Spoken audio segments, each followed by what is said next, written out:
You ever get that feeling when you know you're walking straight into a trap, but you do it anyway? That was me, standing at the carved wooden door of my family's seaside inn, holding my breath while the Atlantic breeze tried to talk me out of knocking. Didn't work. The message had been clear. Family meeting. 7:00 p.m. Non-negotiable. Delivered by my mother Patricia, the queen of precision, subtle cruelty, and cashmere cardigans. I glanced at my watch. 6:58. Technically late by their standards. In this family, anything less than 10 minutes early was borderline disgraceful. That had been my role for years anyway. The disgrace. I'm Miles. Former son of the house, culinary school dropout, black sheep, and apparently the reason for tonight's surprise summit. Before I could knock, the door creaked open. "You're late," Mom said, lips pursed tighter than a fresh clam. I stepped inside. The entry smelled of lemon polish and false warmth, the kind you use to cover up rot. The others were already in formation. William, my banker brother, sat stiff as a board near the fireplace, a stack of manila folders on his lap. Always prepared, always polished. Lucy, our tech genius sister, scrolled aimlessly on her phone in her nurse scrubs, pretending not to care. And then there was Natalie, the artsy one, who didn't even bother looking up. She'd always been good at pretending I didn't exist. My father, David, hovered near the sideboard, pretending to fuss with the wine glasses. Silent, as always, when Mom was running the show. "Sit," Mom ordered, pointing to the lone armchair facing the lineup. "I didn't. What is this?"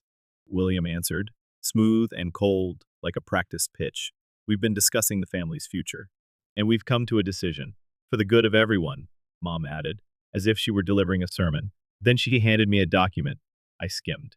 Legalese, but I've read enough contracts while renting restaurant spaces to catch the keywords: dissolution of familial ties, relinquishment of inheritance, termination of association.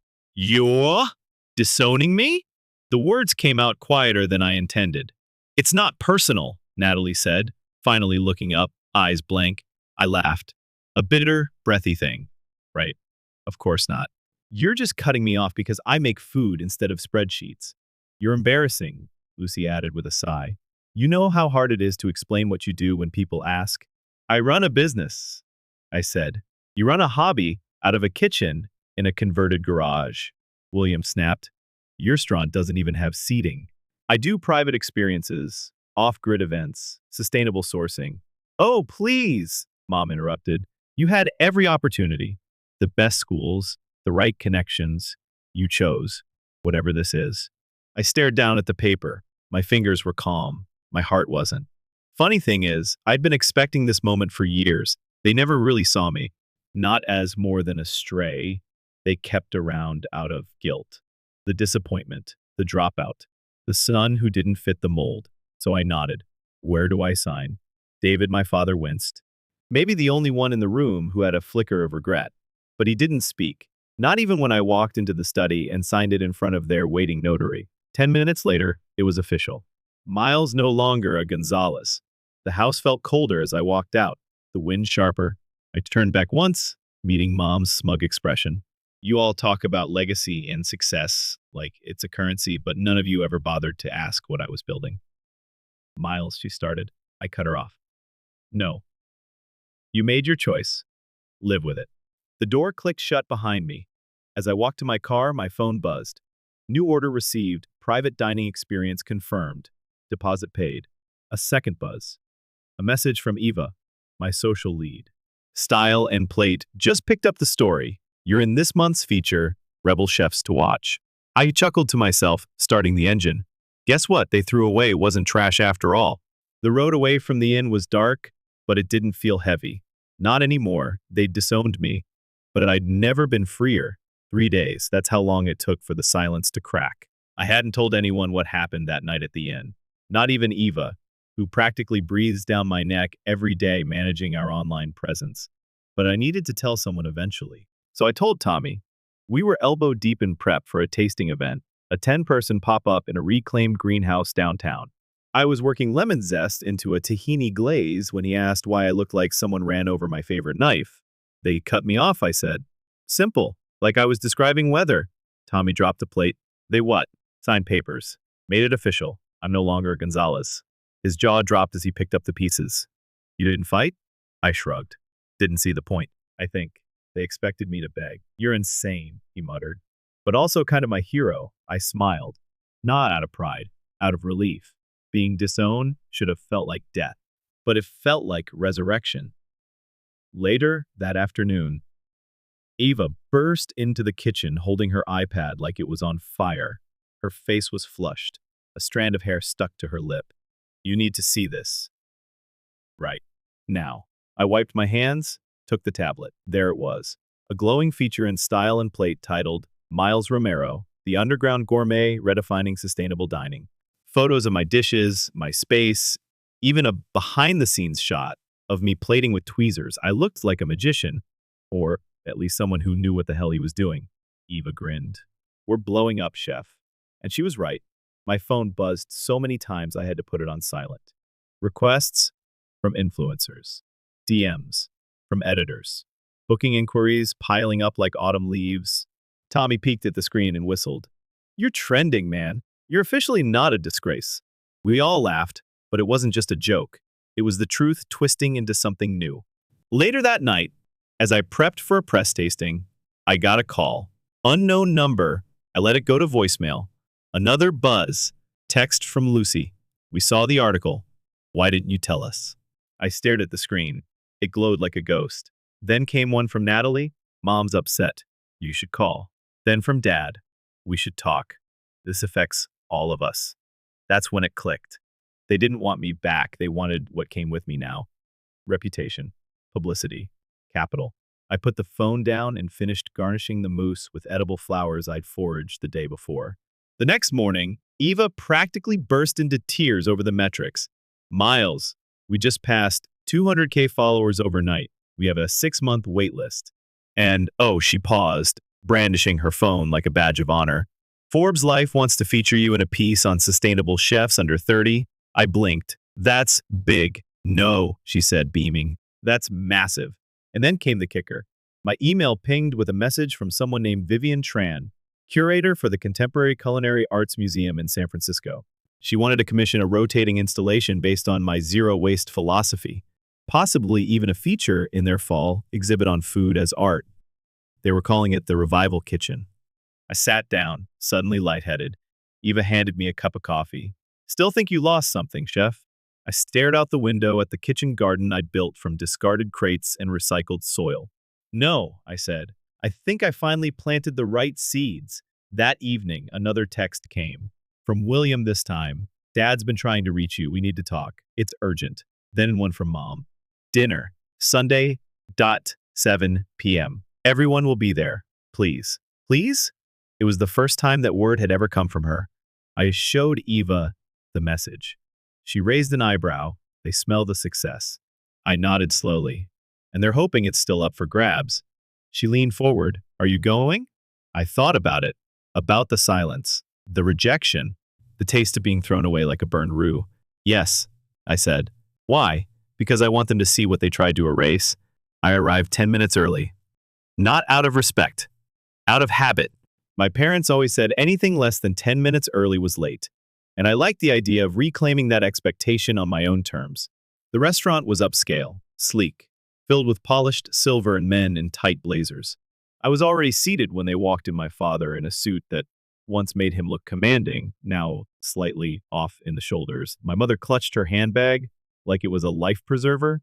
Lucy followed behind, expressionless, and Natalie trailed, typing furiously on her phone like she had more important things to do than face the brother she'd disowned. William gave me a nod.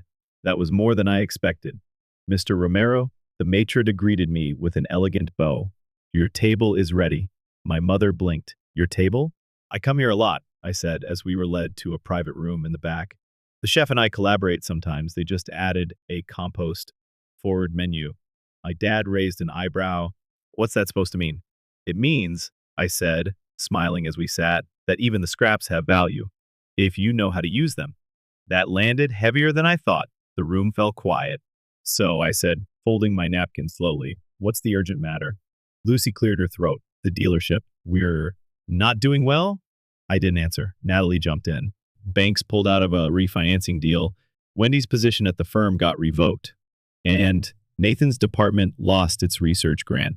The family business is hanging by a thread.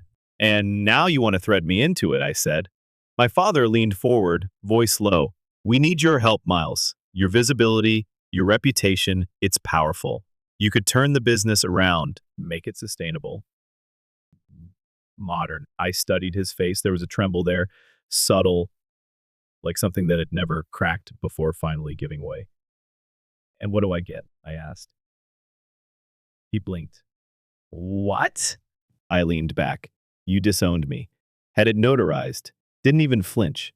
Now you want me back because I'm suddenly useful? It's not like that, Natalie started. No? Because it sounds a hell of a lot like that. William cleared his throat. We were wrong. About you. There it was. The first acknowledgement. You didn't just prove us wrong, he said.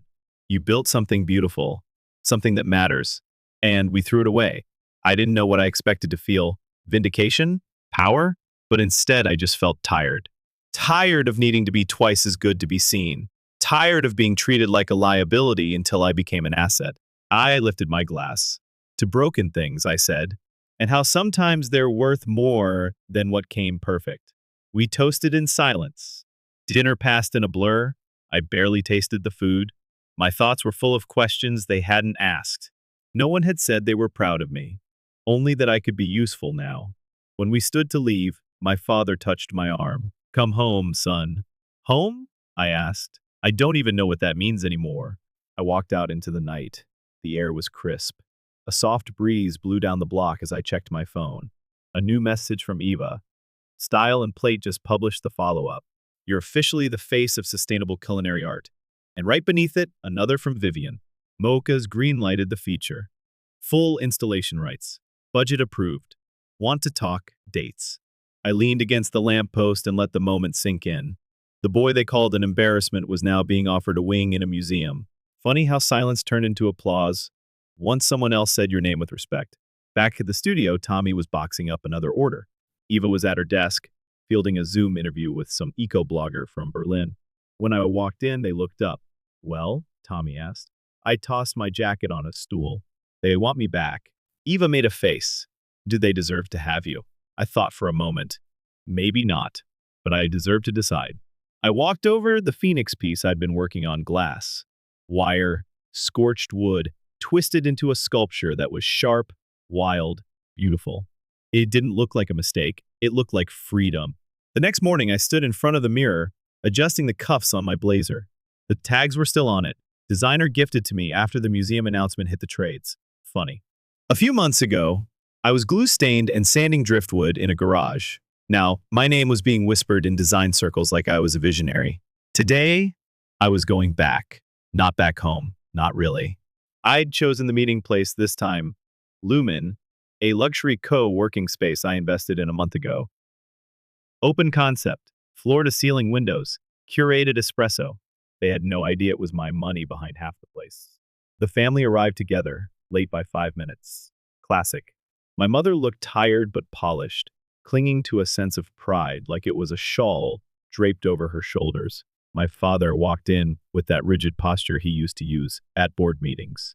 Natalie was subdued for once. Lucy carried her laptop like a weapon. William nodded at me as if we were already on the same team. They sat across from me at the long concrete table, where I'd already laid out the proposal packet. You came prepared, Natalie said. I usually do, I replied. They opened the folders. I let the silence hang. Finally, William whistled. This could work. No, I said, this will work if you agree to my terms. I went through the plan. I'd buy out the failing dealership, rebrand it as Phoenix Mobility, a sustainable electric vehicle showroom. We'd integrate art installations made from recycled auto parts. The showroom would double as a gallery.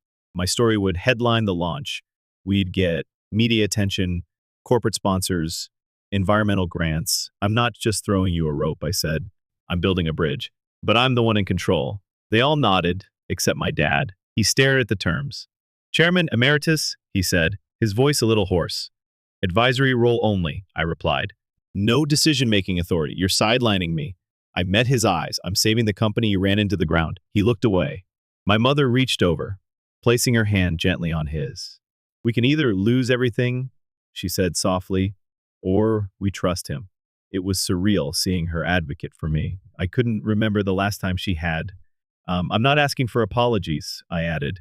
I'm offering opportunity, but you need to acknowledge the truth. Natalie spoke next. We were wrong. It was barely above a whisper, but the room shifted. Lucy added, I mocked what you were building because I didn't understand it. My father exhaled deeply. I let my pride blind me. I didn't just lose a son. I nearly lost our legacy. I let those words sit. You didn't lose your son? I said. You just never bothered to see who he actually was. William stood. I say, we sign. We've made mistakes. Miles deserves to lead. He held out his hand. I didn't take it immediately. Instead, I pulled a smaller envelope from my bag. Inside, the notarized document they'd all signed 3 months ago to disown me. I placed it on the table. I want this burned, I said, publicly, at the first board meeting of Phoenix Mobility. They exchanged glances. Then, one by one, they nodded. It wasn't just business anymore. It was transformation. That evening, I returned to the studio. Eva and Tommy were wrapping up a lighting installation. I dropped the signed documents on the desk. It's happening, I said. We're not just artists anymore. We're executives. Eva whooped and threw a roll of packaging tape in the air. You're really doing it. No, I said with a smirk. We're doing it. My phone buzzed. A message from Catherine at Business Forward. Just confirmed. Your article won Feature of the Year. Congrats, Miles. Let's talk cover shoot next. Tommy read over my shoulder. So, how long until your face is on a billboard? I laughed.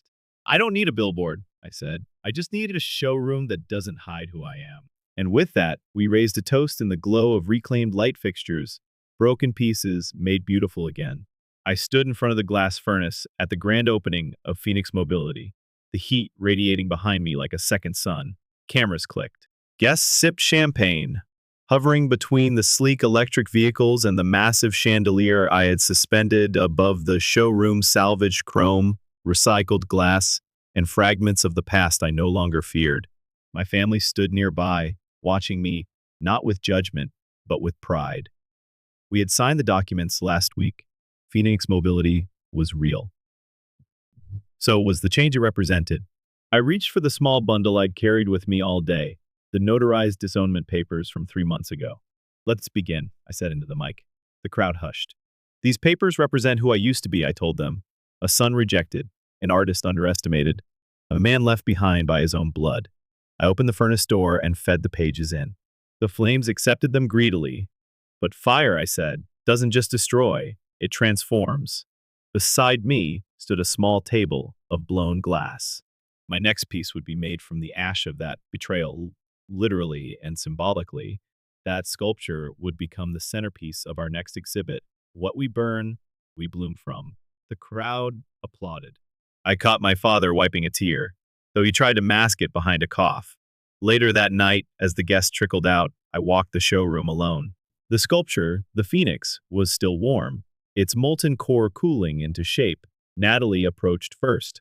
I emailed the first round of outreach partners, she said. Schools, nonprofits. The Youth Design Lab is going to happen. Lucy appeared next, grinning. And I just spoke to the Hospital Foundation. They want to commission something for the new children's wing. Sustainable art, healing themes. It's all you. Then came William, with a laptop tucked under his arm. I've been reviewing the EV data, he said. And I think we're going to break even in 3 months. That's the goal, I replied. Not just breaking even. Breaking expectations. A moment passed. You still don't fully trust us, do you? He asked. I looked at him. I trust the people who showed up today, I said. And if they're the same ones from before, then no. But if they're new, then maybe we've got a shot. We turned as the showroom doors opened one final time. My mother and father entered quietly. He walked straight to the Phoenix sculpture and placed his hand on the glass. She's strong, he said. She, I echoed with a smile, is still cooling. He looked up at me. I'll never be able to erase what we did. But I hope someday, when people see that sculpture, they see more than just pain. They see what we chose to build after. My mother added, you always said you saw beauty in broken things. We just didn't know we were some of those things too. I let the words settle. We weren't perfect, but we were trying. and that had to count for something. 2 weeks later, I stood on a balcony in New York watching the city breathe. The MoMA exhibit was a success. Business Forward's cover had just dropped. My inbox was a flood of inquiries, but tonight wasn't about headlines. Tonight was about family, the chosen kind, and the ones who'd learned how to be real again. Ezra texted me, "Showroom hit 1,000 pre-orders. Your mother is teaching the interns how to buff glass. Not well, but still." Mara sent a photo of a group of local kids standing under the Phoenix sculpture, beaming. "They're calling you the reclaimed king." "I think it's catching on," I laughed. Not bad for a guy who once got disowned for playing with glue and glitter. I turned back inside, toward the dinner I'd planned not at a luxury restaurant, but a small space we'd converted above the first Phoenix showroom. It smelled like wood varnish, fresh flowers, and the kind of future I had once only dreamed of. The table was set with mismatched plates made from upcycled ceramics. Eva and Tommy were already seated, wine glasses in hand. Natalie and Lucy were chatting with a curator from the design district. William was deep in conversation with our first ever scholarship recipient.